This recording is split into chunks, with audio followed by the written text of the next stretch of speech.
Whether you're bad news first or bad news last, tonight I got you covered, 'cause bad news is all we got. This emissary's word is spreading fast. A hot fever.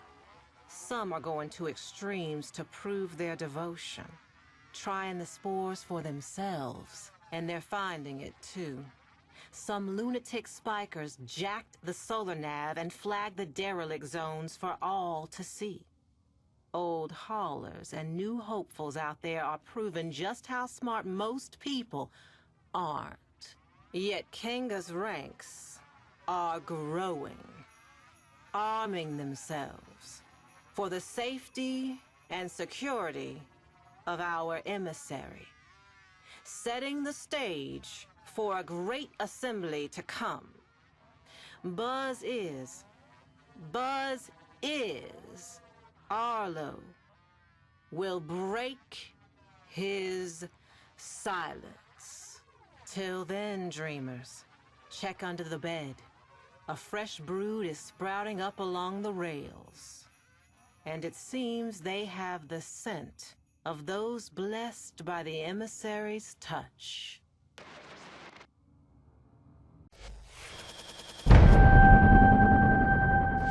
Hey, what's up, my problematic little pomegranates? This is Rob from Gay Guy Plays, and today we are back with another installment of the Weekly Nightwave, the series where we take a look at this week's acts and find the most entertaining or most effective way to take them on. And yes, I do have a Warframe of the week this time around. You might just not like them, however. But before we jump into any of that, I did want to go ahead and talk about the new cinematic that came out with the Emissary, because I don't know about the rest of y'all, but I'm kind of confused. Now, editing Rob, I'm sure, has put it at the very, very beginning of this video.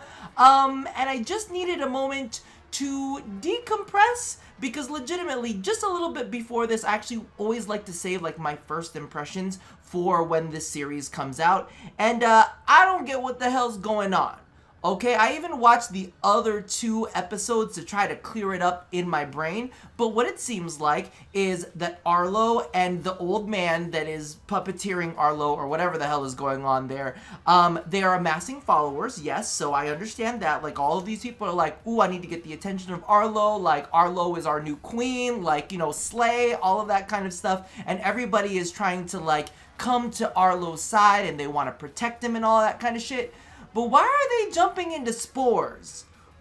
I missed that. I was like, what with the whole part of them jumping into those big ass, if someone could explain that to me, is that like a show of their devotion, or I don't get what's happening. It's all confusing, but now all of their little devotees are showing up in missions and are now attacking us. That's fantastic. I'm so excited. This seems like this story has taken a great turn, and it seems like Arlo is going to be our best friend forever. But we did end up closing out the episode saying that Arlo will be speaking soon, or something to that effect. Regardless, I don't think it's going to be anything good, so cross your fingers for all of us.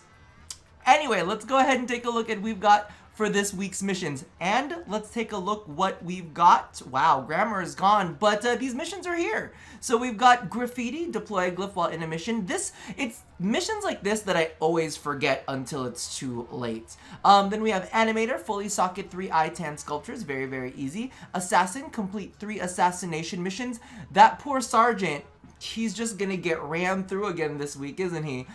Saboteur, complete 3 sabotage missions. Sanctuary Researcher, complete 5 scans for Cephalon Samaris. We have Venus Fissure, catch 6 rare servofish in the Orb Valis. You know what? I kind of like the fishing missions. I know I didn't like them previously, but now I'm kind of okay with them, especially when I don't have to make my own bait.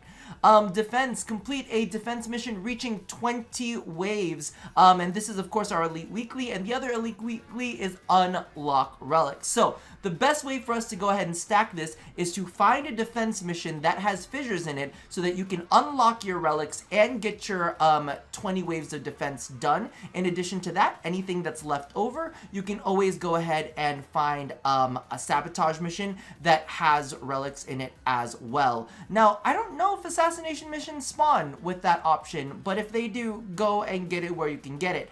Now, the thing that I would highly suggest that you guys jump into first is go and find Cephalon Samaris and get your scans ready for this week, because sometimes he doesn't give you, I know that he gives you like from 4 to like 3. I don't remember if he's ever given us a full 5, but it always just is kind of random. So grab them while you can first. And really, that is where everything kind of stacks up this week. It's not anything intense whatsoever, but they do kind of have you going a little bit all over the place. Now, let's go ahead and take a look at this little skin right here, the two-handed Nikana Maligna skin. I'm really disappointed, if I'm gonna be honest with you. Also, I was considering leveling up to go ahead and grab Meticulous Aim, which is for the Volcar, which is 105 headshot damage, but negative 45% body shot damage. I don't feel like I'm gonna dedicate any kind of review specifically to that, just between you and me, because I really just hate the Volcar. Now, you could probably already see our Warframe of the week right here, and I've got some splaining to do. As you can see, there's even more splaining to do in my Orbiter, but I'm feeling a little bit terrorized. So let's go ahead and take a look at the Tatsu real quick, because this is the only two-handed Nikana that we currently have in-game. DE, we could use another two-handed Nikana, maybe a two-handed Nikana Za Police. Could we get that? But the Tatsu is very gorgeous on its own, and they want us to put this skin on it. And trust me, I attempted to make this skin look as good as I possibly could, but it just, I don't know. I just don't feel like it's as sexy as the Tatsu.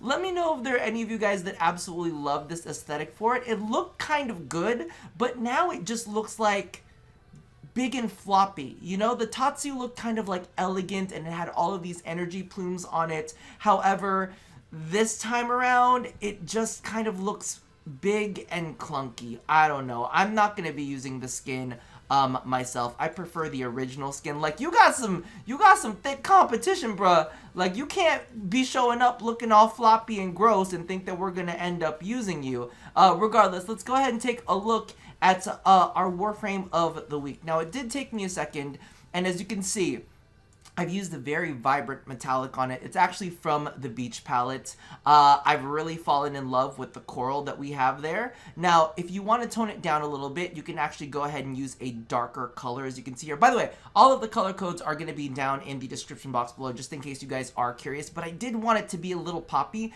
because of the rest of the customization on Revenant is pretty dull. Now, for the armor pieces, I actually went ahead and used the darker tone instead of the brighter tone, as you can see right here. Otherwise, it's just going to be a little too in your face. But I figured since the base skin itself is so, how am I going to say this? It's so kind of bland.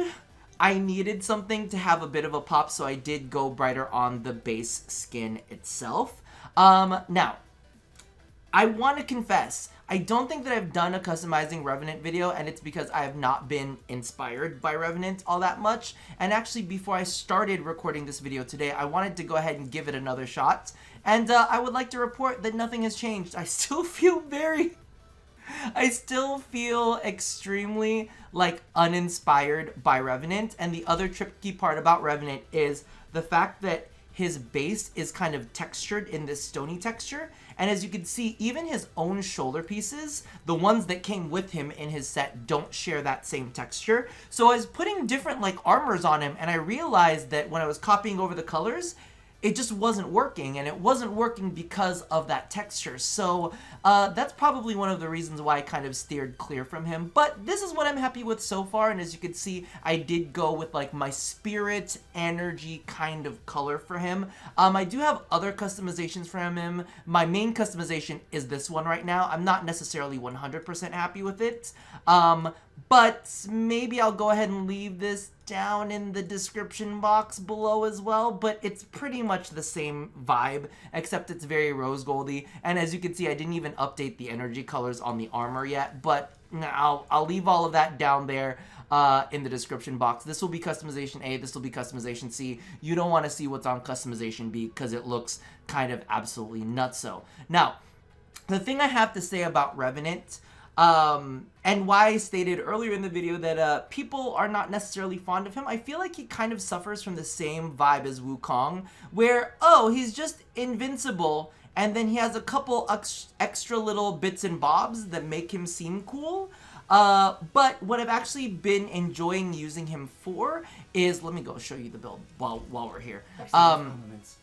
I've actually been enjoying using him for, guess what? Interceptions. Yes, I've loved some interceptions. I've loved some defenses with him, mainly because of the fact that you can use your thralls to create pillars. And that's the number one thing that I love. I just love to see a whole just lineup of pillars. I don't know if maybe it was like the whole Euphoria dick scene where there were just dicks all over the place, and maybe this is just my translation of it into Warframe, is just like all of these big pillars spurting out all of these little flecks all over the place.